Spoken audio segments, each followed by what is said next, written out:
भारत ने हाल ही में वियतनाम से आने वाले कुछ विशेष स्टील उत्पादों पर एंटी डंपिंग ड्यूटी लगाने का फैसला किया है। यह कदम हमारे घरेलू उद्योग की सुरक्षा के लिए उठाया गया है। जब हम बात करते हैं एंटी डंपिंग ड्यूटी की, तो इसका मतलब है कि जब कोई देश अपने उत्पादों को बहुत कम कीमत पर दूसरे देशों में बेचता है, तो इससे स्थानीय उद्योग को नुकसान होता है। वियतनाम से आयातित स्टील की कीमतें इतनी कम थीं कि हमारे भारतीय निर्माताओं के लिए प्रतिस्पर्धा करना मुश्किल हो रहा था।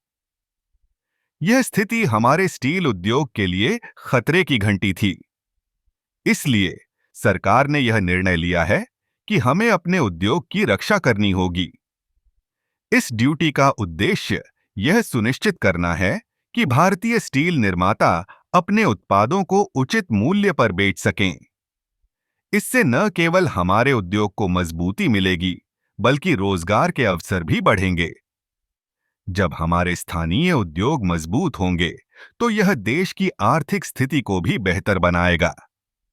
इस कदम से वियतनाम के स्टील उत्पादों की कीमतें बढ़ेंगी, जिससे भारतीय उत्पादों की प्रतिस्पर्धा में सुधार होगा।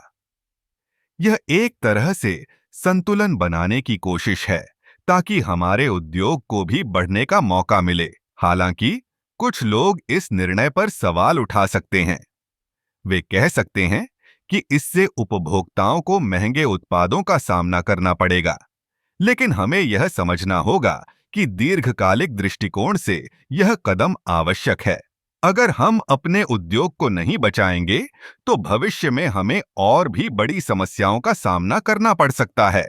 इस निर्णय का एक और पहलू यह है कि यह अंतर्राष्ट्रीय व्यापार में भारत की स्थिति को भी मजबूत करेगा। जब हम अपने उद्योग की रक्षा करते हैं, तो हम एक मजबूत और आत्मनिर्भर अर्थव्यवस्था की दिशा में बढ़ते हैं।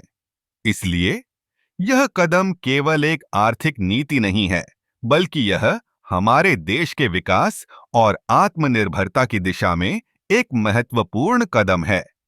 हमें उम्मीद है कि यह निर्णय हमारे स्टील उद्योग को नई ऊंचाइयों पर ले जाएगा और हमें वैश्विक बाजार में एक मजबूत प्रतिस्पर्धी बनाएगा।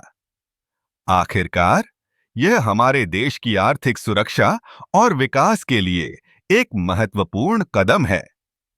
हमें अपने उद्योग को समर्थन देना चाहिए, ताकि हम एक मजबूत और समृद्ध भारत का निर्माण कर सकें।